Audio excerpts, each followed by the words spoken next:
नमस्कार मित्रों, कभी एक वक्त आपको याद होगा जब एक शब्द ऐसा भी एक जीव का नाम आता था जो जिसे गाली के रूप में प्रयोग किया जाता था।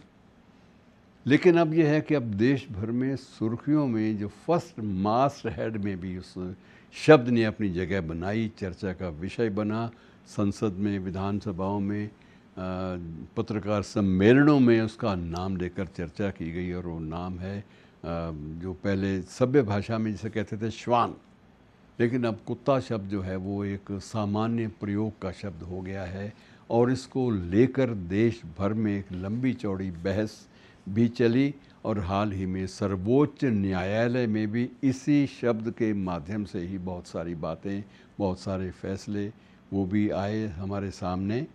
तो ये थोड़ा सा हम ये भी जान लें कि ये श्वान ये किस रूप में हमारे सामने हमारे जीवन का हिस्सा बना। कुत्ता एक पालतू एक जानवर है और पालतू जानवर जो है वो किस प्रकार से स्ट्रे डॉग अर्थात आवारा जानवर के रूप में हमारे सामने आने लगा।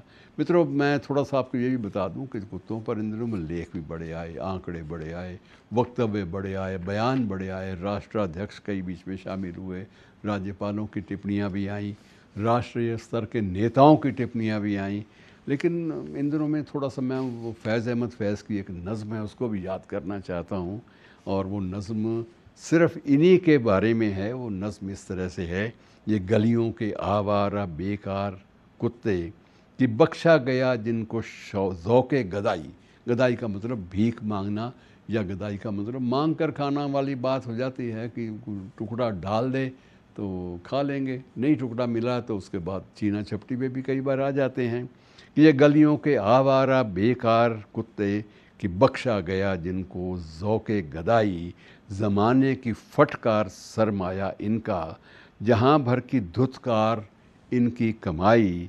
न आराम शब को न राहत सवेरे, गलाज़त में घर नालियों में बसेरे। जो बिगड़े तो एक दूसरे को लड़ा दो, जो बिगड़े तो एक दूसरे को लड़ा दो, ज़रा एक रोटी का टुकड़ा दिखा दो।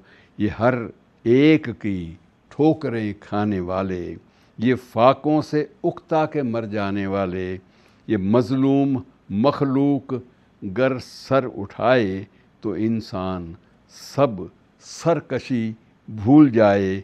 वे चाहें तो दुनिया को अपना बना लें, ये आकाओं की हड्डियां तक चबा लें। कोई इनको एहसास से ज़िल्लत दिला दे।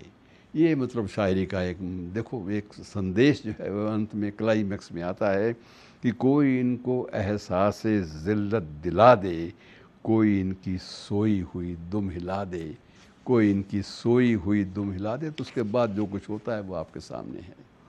तो मित्रों, ये थोड़ा सा मैं अंत में इसके समापन के पूर्व में आपको ये भी बता दूं कि जो विशेष रूप से इनकी भी जनगणना होती है, जनगणना अलग विभाग करता है और इसमें विशेष रूप से जो आई है कि एक संस्था है, पेट होमलेसनेस इंडेक्स है, पेट होमलेसनेस इंडेक्स।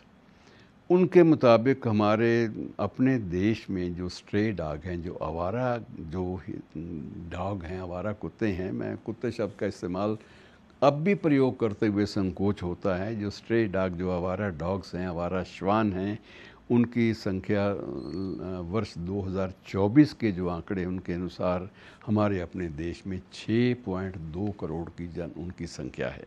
मैं जनसंख्या शब्द का इस्तेमाल नहीं करूँगा क्योंकि जनसंख्या इंसानों के लिए प्रयोग में होती है। और इस प्रकार से अलग अलग रूपों में इनके सामने आए हैं। ये 2019 में भी इनका आंकड़ा तैयार हुआ था, उसमें 1.5 करोड़ का आंकड़ा था। तो ये अलग अलग मैथडोलॉजी के साथ वैज्ञानिक तौर तरीके अपनाते हुए ये इनके आंकड़े भी इकट्ठे किए गए हैं।